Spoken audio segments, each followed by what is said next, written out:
Hey guys, tonight we begin with something a little darker. A time of plagues, punishments, and pottage. We're diving into what life was really like during the Middle Ages. Forget the castles and chivalry Hollywood sold you. The truth, you probably wouldn't last a single day. So before you get comfortable, take a moment to like the video and subscribe, but only if you genuinely enjoy what I do here. And let me know in the comments where you're tuning in from and what time it is for you. It's always fascinating to see who's joining us from. Dim the lights. Maybe turn on a fan for that soft background hum. And let's ease into tonight's journey together. Congratulations, you're not dead. Unfortunately, you just woke up in the year 1325. And you're a peasant, which means your best case scenario is surviving the week. Your bed, if we can call it that, is a pile of straw that smells suspiciously like goat, because last month it was a goat stall. Your mattress crunches when you move. That's not memory foam. That's probably lice. You sit up. Big mistake. Your back cracks like a church pew. Your blanket, soaked from last night's rain, clings to you like regret. It hasn't been washed since your cousin died. You don't ask which one. There's no bathroom, no toothbrush. You wipe your face with the same cloth you used to milk the cow. That is, if your family still owns one or hasn't eaten it. You stumble to the cooking hearth, more smoke than fire, where your mother is boiling something. You ask what's for breakfast. She says, pottage. It's always pottage. You ask what's in it. She says, don't ask. You take a bite. It's hot, salty, and crunchy. You pray that crunch was barley. It wasn't. Water? Forget it. The village well is half a mile away and tastes like iron and frog. So instead, you drink ale. For breakfast. Congratulations! You're now drunk, malnourished, and legally 6 years old. Everything smells like wet wool, old cheese, and regret. The air is a cocktail of smoke, dung, and rotting wood. Your village has no sewer, no drains, and too many pigs. You step outside, right into someone's morning offering. It's warm. You scream. Your neighbor waves and says, "Good morrow." He has 3 teeth and no pants. He's also your uncle. He hands you a shovel. It's time to work. Your job today is digging. You ask what you're digging for. No one knows. They just dig. The Lord of the Manor said so. That's reason enough. He owns the land, the tools, your house, your soul. By noon, your hands are bleeding. By evening, you've eaten 300 calories and burned 3,000. You're now officially a medieval calorie deficit influencer. You feel a tickle in your throat. Could be dust, could be the Black Death. Hard to tell. The local doctor prescribes leeches. You ask what they cure? He says, yes. No antibiotics, no hygiene, no hope. If you sneeze in the wrong direction, half your village dies. If someone calls you witch, you die. If your crops fail, you die. If you pray too little, you die. Too much, you die harder. Sunset. No street lights, no candles, too expensive. You live in darkness, real darkness, the kind that stares back.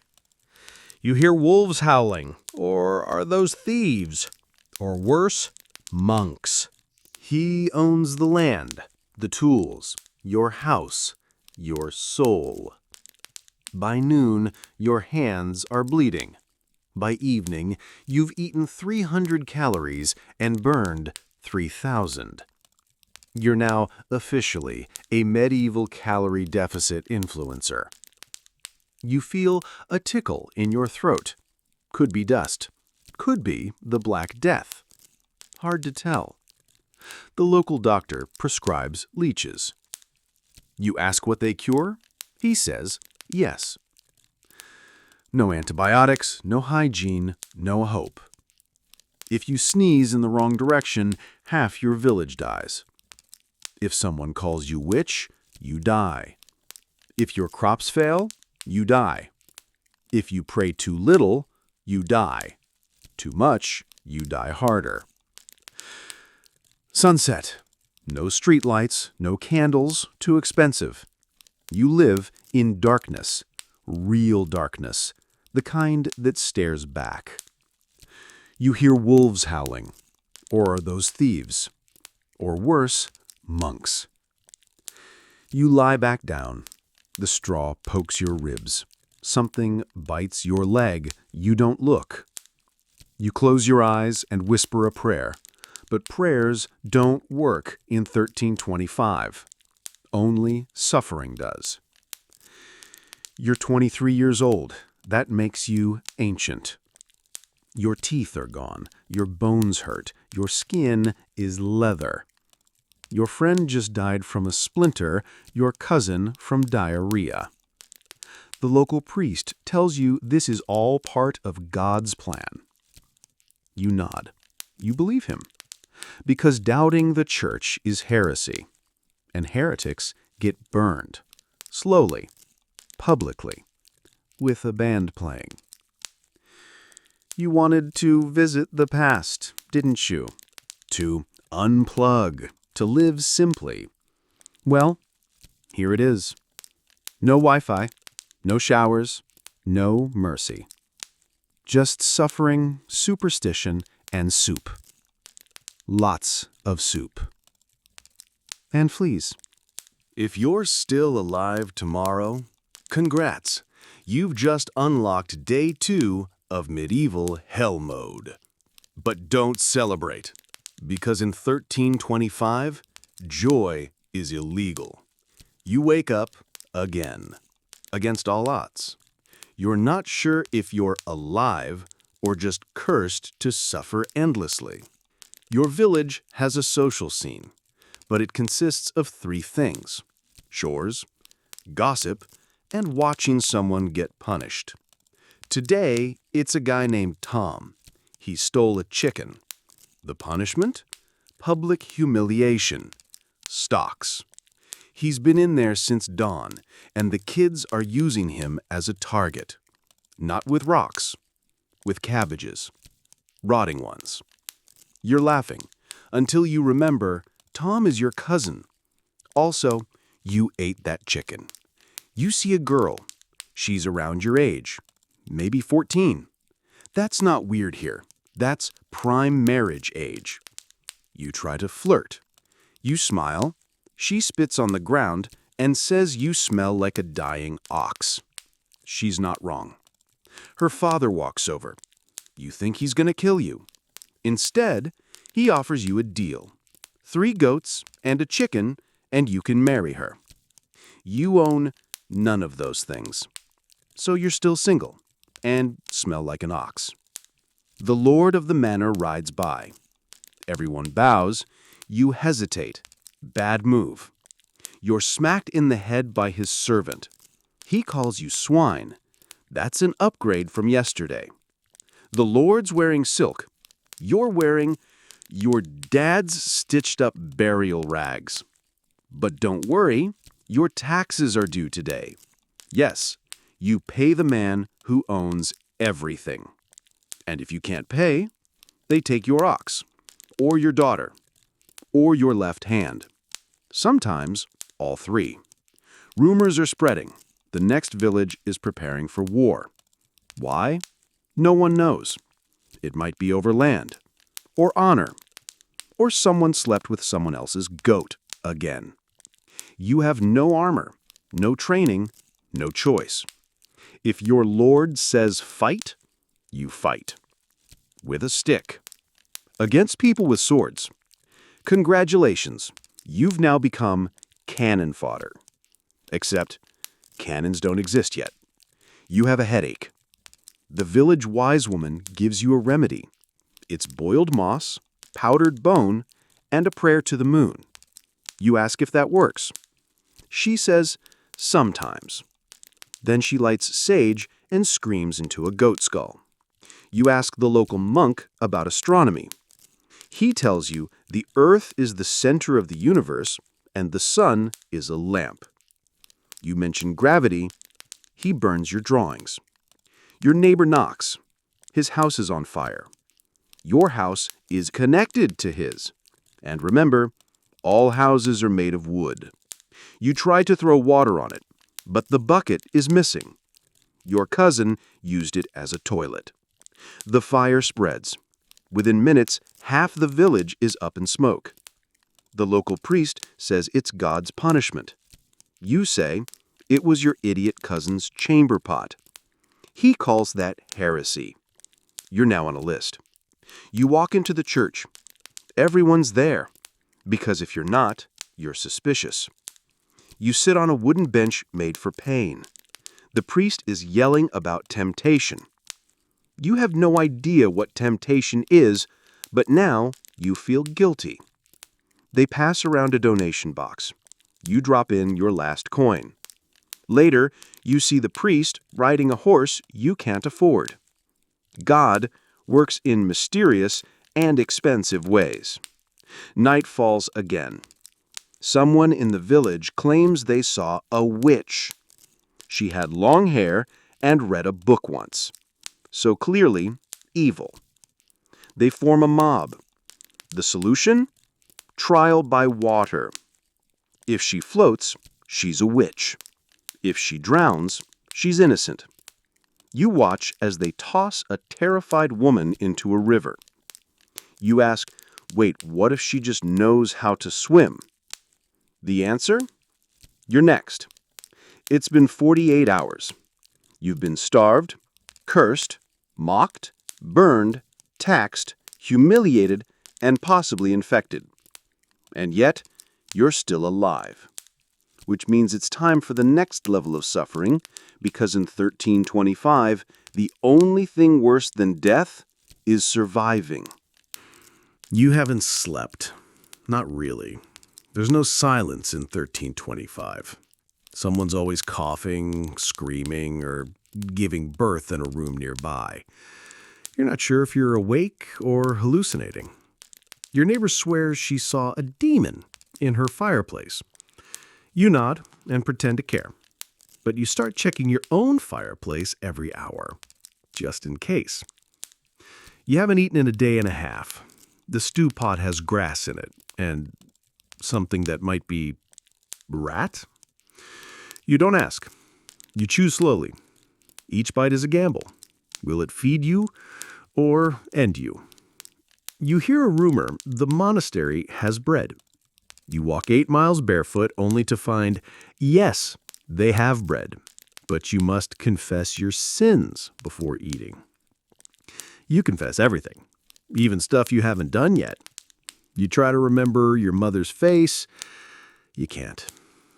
You try to remember your name. It takes a second. You stare at the sky and wonder if this is all some weird afterlife. But the afterlife probably doesn't smell like piss. You start talking to a goat. Not as a joke, like serious conversation. The goat seems to understand. He nods when you complain about taxes. That goat is now your best friend. Your friend Henry didn't wake up.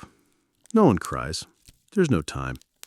You and 2 others drag his body to the graveyard. No coffin, just a hole. The priest says a prayer in Latin. You don't understand any of it. You think you mispronounced Henry's name. Doesn't matter.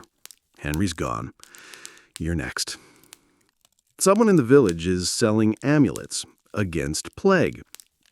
It's just rocks on strings, but people are desperate. You buy one. Then a guy coughs on you. You clutch the amulet harder. Another man claims garlic will protect you from evil air. Now everyone smells like a haunted kitchen. You wear garlic like a necklace. You don't feel better, but no one stands near you.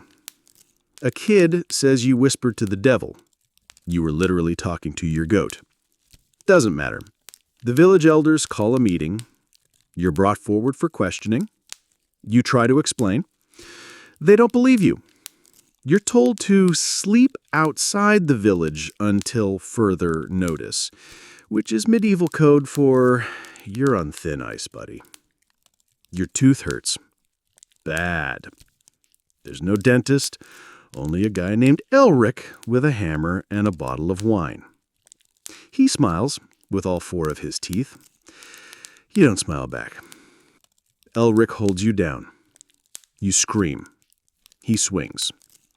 The pain is biblical. You wake up hours later, missing the tooth and part of your pride. Another body. This time a child. No one talks. No one cries. The priest just mumbles something about heaven. Someone plays a flute. Badly. You stare at the grave and feel nothing. You're too numb to mourn. You wonder when you stop caring. Then someone hands you a shovel. You think about running away, but where would you go? Everywhere else is just another village, another hell. You stare at the horizon, and for a second, you almost laugh. You barely remember what normal feels like. You talk slower now. You flinch at birds. You once screamed because your shadow moved too fast. You've forgotten how old you are. You call yourself Peasant Number 3 now. That's how everyone refers to each other. There are too many dead Johns and Williams. The town assigns you a new job, latrine cleaner. You thought hell couldn't get worse.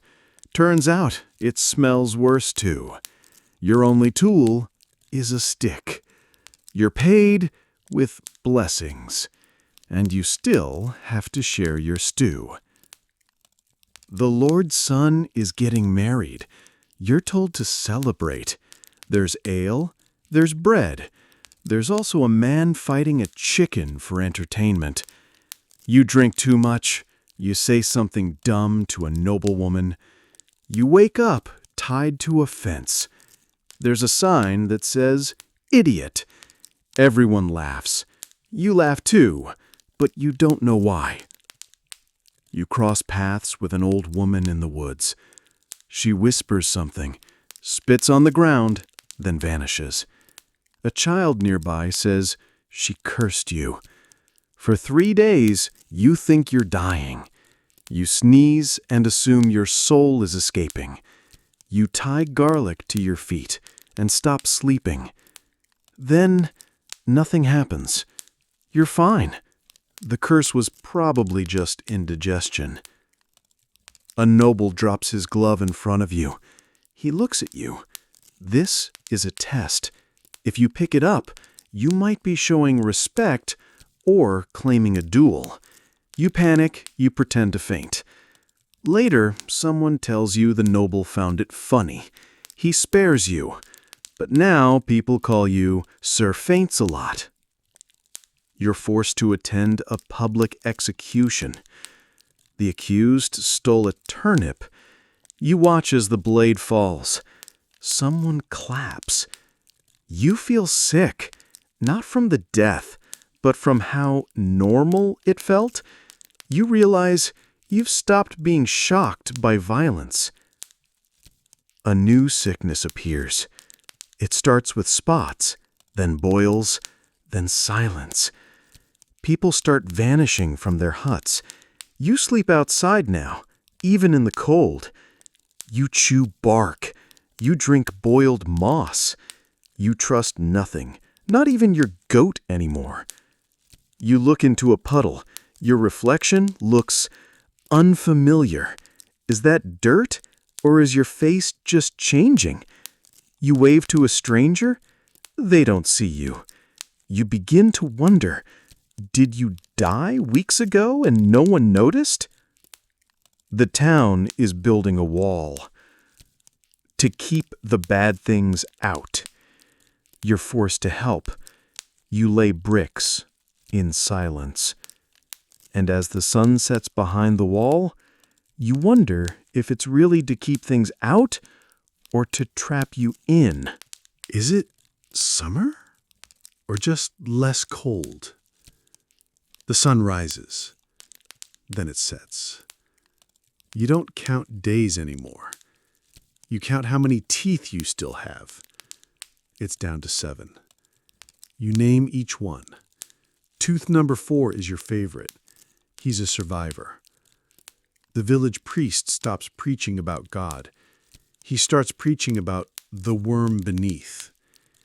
You attend one service, out of boredom.